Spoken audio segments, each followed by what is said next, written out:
Hermanos, Dios les bendiga. Vamos a cerrar nuestro trimestre de la escuela dominical, El Señor al que ama, disciplina. El pueblo sufrió la disciplina de parte de Dios porque estaban haciendo las cosas mal, porque se olvidaron de las cosas de Dios y empezaron a hacer las cosas como ellos creían mejores. Incluso se conformaron con estar en otros lugares que no eran el lugar que Dios tenía para ellos. Y entonces tuvo que haber disciplina de parte de Dios para ellos.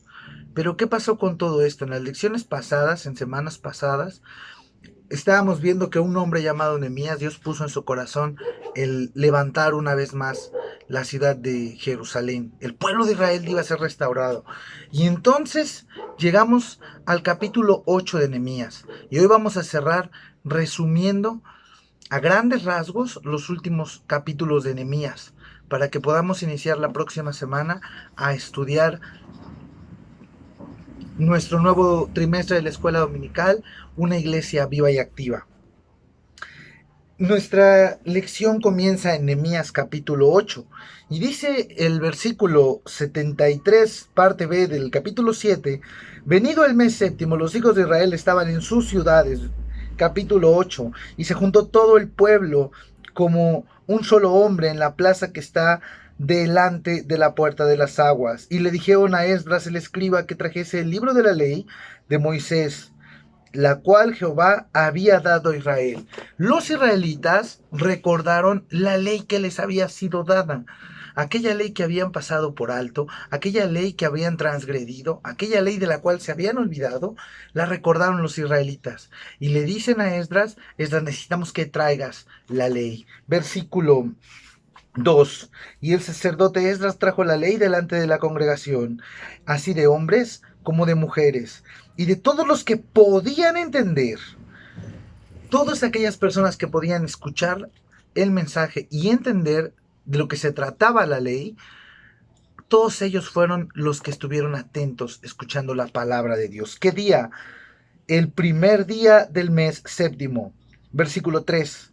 Y leyó en el libro, delante de la plaza que está delante de la puerta de las aguas, desde el alba hasta el mediodía, en presencia de hombres y mujeres, y de todos los que podían entender. Y los oídos de todo el pueblo estaban atentos al libro de la ley. Y aquí encontramos algo fundamental y primordial dentro de la vida de nosotros como creyentes. El pueblo se dio cuenta que había pasado por alto la ley de Dios y que le estaba yendo y que le iba mal al pueblo y que estaba sufriendo la consecuencia de aquellos malos actos y de olvidarse de la ley de Dios. Y entonces le piden a Esdras que traiga la ley de Dios, pero no nada más les bastó con traerla, tenerla y ponerla en un lado y ahí dejarla. No, escucharon atentamente lo que Dios tenía para ellos. Escucharon atentamente la ley. No solo eso, dice la palabra de Dios en el versículo 5, que abrió pues Esdras el libro a ojos de todo el pueblo, porque estaba más alto que todo el pueblo, y cuando lo abrió, todo el pueblo estuvo atento. Todo el pueblo puso especial atención a la palabra de Dios, a la ley de Dios, a lo que Dios les había dejado escrito para que hicieran y siguieran esos caminos. Aquello que le había dejado a Moisés, eso fue lo que estaba poniendo atención el pueblo. Estaban fallando, estaban yendo a un lado y a otro y habían sufrido la consecuencia de todo eso y comprendieron, no podían seguir así, tenían que volver. Como dato curioso, versículo 3 dice que estuvieron desde el alba hasta el mediodía, aproximadamente 6 horas estuvieron escuchando la ley de Dios. Y no solo escuchando, dice la palabra de Dios en lo que acabamos de leer, que no nada más estaban los que podían escucharla, sino los que podían entenderla. Así que estaban captando y comprendiendo por qué Dios había dejado estos mandamientos, por qué Dios había dejado estas leyes, por qué Dios ha permitido. Lo estaban comprendiendo. Pero no solo eso. Dice la palabra de Dios que todos estuvieron atentos. Y bendijo entonces Esdras a Jehová, versículo 6. Dios es grande. Y todo el pueblo respondió, amén, amén, alzando sus manos, y se humillaron y adoraron a Jehová, inclinados en tierra. El conocer de la palabra de Dios nos tiene que llevar a buscarle y a adorarle, a reconocerle por lo que Él ha hecho en nuestras vidas. En aquel entonces el pueblo reconoció: no hay otro Dios más que Dios, no hay nadie más grande que Jehová. Y entonces, cuando Esdras bendice a Dios y le dice: Dios grande, y todo el pueblo respondió: amén. Es cierto, no tenemos otro Dios. Y el pueblo se postró en adoración a Dios. Ciertamente nosotros, uno de los éxitos de la vida del cristiano es el buscar la palabra de Dios, es el tener un rato íntimo con Él, es el buscarle un poco más día a día. Y es lo que tenemos que hacer. En aquel entonces el pueblo no escatimó que fue del alba a mediodía, ni tampoco dijeron: ay, Esdras, ya van 2 horas, Esdras, ya van 3. No, el pueblo no escatimó en tiempo. Ellos querían llenarse de la palabra de Dios, ellos querían conocerle más, ellos querían entender más, ellos querían tener una comunión íntima con Dios a tal grado que dice la palabra de Dios que se humillaron y adoraron a Jehová, inclinados en tierra.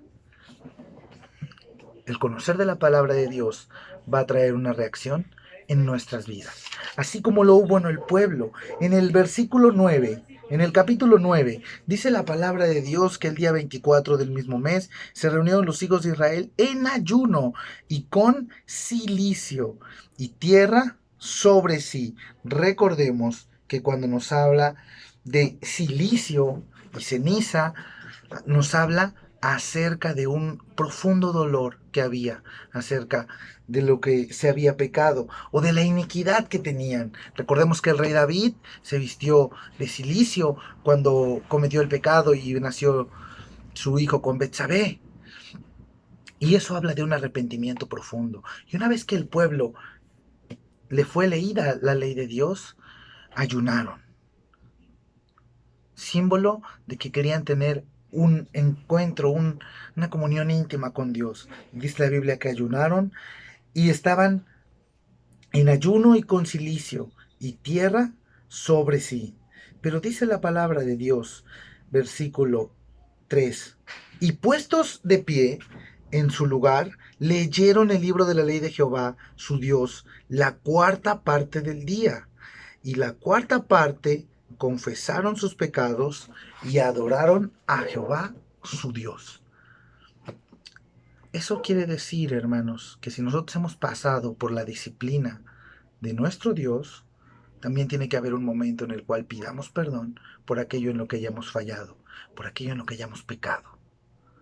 El pueblo había caído en gran manera y había tratado de ser destruido de una y de otra forma, y después comprendieron: por eso pasó esto. Dice versículos más adelante en el 9, que separaron los levitas y empezaron a decir: tú solo eres Jehová, tú hiciste los cielos y los cielos de los cielos, con todo su ejército, la tierra y todo lo que esté en ella, los mares y todo lo que hay en ellos. Tú vivificas todas estas cosas, y los ejércitos de los cielos te adoran, reconociendo que no hay ningún otro Dios más que el Dios vivo y verdadero, más que Jehová. Y lo estaban reconociendo y decían: es que fuera de ti no hay nadie, y todo lo que hemos pasado es gracias a ti, y si estamos hasta el día de hoy es gracias a ti. Ya nos llevaron cautivos a Babilonia, ya quisieron destruirnos, nos han levantado la guerra muchos, vinieron los egipcios cuando estaban enfrente del mar de nosotros, y seguimos de pie por la misericordia, por la gracia, por el poder de Dios. Y lo estaban reconociendo, por eso pidieron perdón por sus pecados. Dice versículos más adelante: el Dios que escogiste a Abraham y lo sacaste de Ur de los Caldeos y le pusiste por nombre Abraham, y le hallaste fiel su corazón delante de ti, e hiciste pacto con él para darle la tierra del Cananeo, del Eteo, del Amorreo, del Fereceo, del Jebuseo y del Gergeseo, para darla a su descendencia, y cumpliste tu palabra, porque tú eres justo. Versículo 9, y miraste la aflicción de nuestros padres en Egipto, y oíste el clamor de ellos en el mar rojo, e hiciste señales y maravillas contra Faraón, y el pueblo se volvió en sí, como aquel hijo pródigo. Dijo: ¿cómo es posible que estamos aquí, o hemos estado tanto tiempo mal, si tenemos de nuestro lado está el mejor, el verdadero, el único Dios. Ningún otro Dios se compara con las cosas que ha hecho Dios. Vean, recordemos todo lo que ha hecho por nosotros, les estaban diciendo los levitas. Todo lo que Dios nos ha dado, tenemos que volver a Él y pedirle perdón por nuestros pecados, porque habían fallado, habían caído. Y ciertamente ellos habían hecho las cosas malas delante de Dios. Sufrieron la disciplina, sí la sufrieron, pero estaban siendo restablecido el pueblo, restablecida Israel. Y dice la palabra de Dios en el capítulo 10 que el pueblo hizo un pacto de guardar la ley de Jehová, porque no basta solamente con qué bueno, qué padre, gracias Dios por la disciplina que hemos pasado. Ahora sí voy a leer tu palabra. Ahora sí, perdóname por los pecados. De nada sirve si no hago un pacto con guardar la ley, con guardar la palabra de Dios. Y el pueblo hace un pacto para guardar la ley de Dios. Pero no solo eso. Dice la palabra de Dios en el versículo 12 que empezaron a poner orden. Los sacerdotes y los levitas dedicaron el muro de Jerusalén, dedicaron el muro y después de esto vino una gran fiesta. Versículo 43 de Nehemías 12. Y sacrificaron aquel día numerosas víctimas y se regocijaron porque Dios los había recreado con grande contentamiento y se alegraron también las mujeres y los niños y el alborozo de Jerusalén fue oído desde lejos. ¿Por qué se recreó el pueblo? Porque Dios lo recreó con grande contentamiento. Muchos veían acabado al pueblo de Dios, muchos ya lo veían sin futuro, muchos trataban de acabarlos, como vimos en lecciones pasadas, pero no es del que diga más, tampoco es de aquel que tenga más dinero, no, Dios es el que tiene la última palabra, y el pueblo se recreó porque Dios los había salvado. ¿Pasaron la disciplina? Claro que pasaron la disciplina. En algún momento tenemos que pasar la disciplina. Porque ciertamente hacemos cosas malas. Ciertamente a veces nos olvidamos de Dios. Pero más allá de pasar la disciplina, recordemos quién somos y cuál es nuestra meta, que es agradar a Dios. El pueblo lo recordó. Corrió rápido a la ley, a la palabra de Dios. Hizo un pacto con Dios, no solo por leerla, sino para guardar la ley. Pidió perdón por lo que había hecho mal y después se recreó el pueblo porque había pasado la disciplina y ellos pudieron ver cómo la mano de Dios no los dejó. Les damos las gracias, hermanos. Así concluimos nuestra escuela dominical de este trimestre. La siguiente semana iniciaremos con las lecciones Una iglesia viva y activa. Les informamos que estamos en búsqueda de alguna aplicación para que podamos tener la reunión todos virtualmente, todos juntos al mismo tiempo y así podamos participar no solo de la adoración, todos juntos, a pesar de que estemos desde casa, sino que también de la escuela dominical y de las demás reuniones que tenemos como iglesia. Dios les bendiga, hermanos. Sigamos orando por los enfermos y sigamos pidiéndole a Dios por toda esta situación que está ocurriendo en el mundo.